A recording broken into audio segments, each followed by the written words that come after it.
కాంగ్రెస్ ప్రభుత్వ రైతాంగ వ్యతిరేక చర్యకు నిరసనగా తెలంగాణ చౌరస్తాలో బీఆర్ఎస్ కార్యకర్తల ఆందోళన కార్యక్రమం నిర్వహించారు.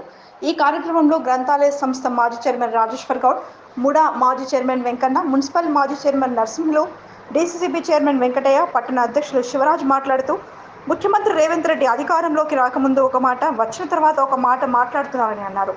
2 లక్షల రుణమాఫీ చేస్తామని ప్రభుత్వం మాట తప్పింది అన్నారు. ఎన్నికల ముందు ప్రతి క్వింటాల్కి 500 రూపాయలు ఇస్తామని చెప్పి ఇవ్వట్లేదని, సన్న వడ్లకు మాత్రమే ఇస్తామని చెప్పడం రైతులను మోసం చేయడమేనని అన్నారు. రైతులకు కరెంట్ సరిగా ఇవ్వక, సాగునీరు లేక పంటలు ఎండి చేతికి వచ్చిన పంట కూడా కొనుగోలు చేయడం లేదని వాపోయారు. గతంలో కల్లాల వద్దకు పోయి పంట కొనుగోలు చేసేవాళ్ళమని, ఇవాళ రైతులు మార్కెట్కు ధాన్యం తీసుకొచ్చినా కొనుగోలు చేయడం లేదన్నారు. ప్రభుత్వం ఎన్నికలకు ముందు ఇచ్చిన హామీని నిలబెట్టుకోవాలని, రైతులకు న్యాయం చేసే వరకు రైతుల పక్షాన పోరాటం చేస్తామని వారన్నారు. ఈ కార్యక్రమంలో బీఆర్ఎస్ కార్యకర్తలు పాల్గొన్నారు. అధికారంలో రాకముందు ఎన్నికల మేనిఫెస్టోలో రైతులకు ఏవైతే హామీలు ఇచ్చిండో ఒక్క హామీ కూడా అమలు కాలేదు. 6 నెలలు అవుతుంది. రైతుల రుణమాఫీ అన్నాడు. డిసెంబర్ 9 తారీఖు నాడు మీరు క్రాప్ లోన్లు మాఫీ అయిన తెచ్చుకోండి, మళ్ళీ 2 లక్షల రుణమాఫీ చేస్తా అన్నాడు. రైతు బంధు 15,000 ఇస్తాడు. 15,000 రాలేదు. ఇవాళ రైతులకు బోనస్ క్వింటాలకు 500, అన్ని వడ్లకు సమానంగా 500 బోనస్ ఇస్తాయని చెప్పిండు. కానీ ఇంత నిర్లక్ష్య వైఖరి, కఠిన వైఖరి రైతుల మీద ఈ కక్ష సాధింపు చర్య మంచిది కాదు. ఇవాళ ముఖ్యమంత్రి గారు బేషరతుగా నిన్న మీరు సమీక్షా సమావేశంలో ఖాళీ సన్న వడ్లకు మాత్రమే నేను బోనస్ ఇస్తా అంటున్నావు. కానీ అధికారంలో రాకముందు ఒక మాట, అధికారంలో వచ్చిన తర్వాత ఒక మాట. ఇవాళ మేము తక్షణంగా రైతులందరూ కూడా కళ్ళంలో ఉన్న నానిపోయిన వడ్లన్నింటి కొనాలి, రైతులకు బోనస్ ఇవ్వాలి, రుణమాఫీ చేయాలి, రైతు బంధు ఇవ్వాలి. ఖచ్చితంగా నీవు గతంలో హామీలు, ఎన్నికల మేనిఫెస్టోలో ఇచ్చిన 6 హామీలు కూడా ఒక్కటి అమలు కాలేదు. నీవు రైతుల మీద కక్ష సాధింపు చర్య పాల్పడుతున్నావు. నీవు ఎప్పుడైతే రైతు ముఖ్యమంత్రి అయితేనే రైతులకు న్యాయం జరుగుతుంది. నీవు ఈ జిల్లాకు సంబంధించిన వ్యక్తివి. ఇవాళ జిల్లాలో ఎంతో అన్యాయం జరుగుతూ ఉంది. ఇవాళ మనకి ఈ జిల్లాలకు 24 గంటల కరెంట్ వస్తలేదు. రైతుల కళ్ళంలో ఒడ్లు నానిపోయినాయి, మొలకెత్తినాయి. రైతుల పట్ల నిర్లక్ష్య వైఖరి నశించాలి.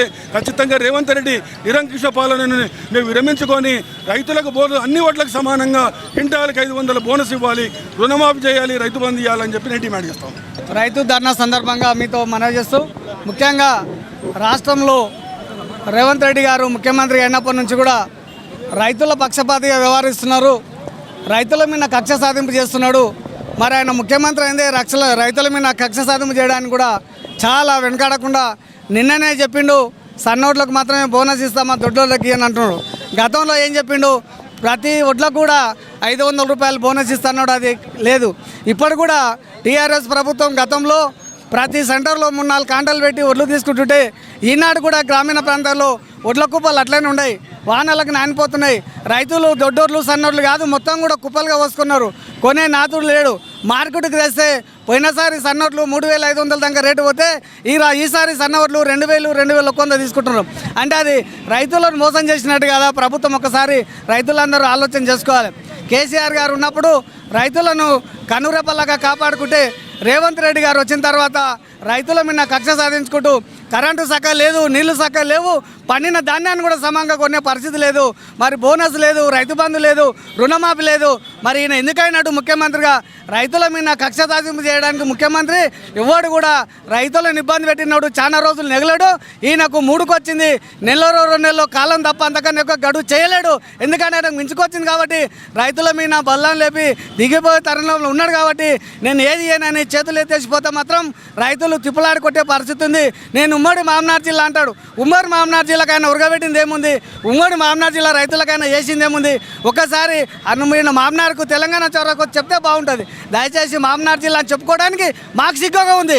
ఇలా మా పాలమూరు జిల్లా బిడ్డ ముఖ్యమంత్రి అని చెప్పుకోవడానికి మాకు సిగ్గుగా ఉంది. కాబట్టి రైతుల మీద కక్ష సాధింపు చర్య మానుకొని ఇకనైనా కళ్ళు తెరిచి మా రైతులకు మేలు చేసే విధంగా మీరు సాయం చేయలే కానీ చెప్పి రేవంత్ రెడ్డి గారిని మేము ధైర్యంగా హెచ్చరిస్తున్నాం.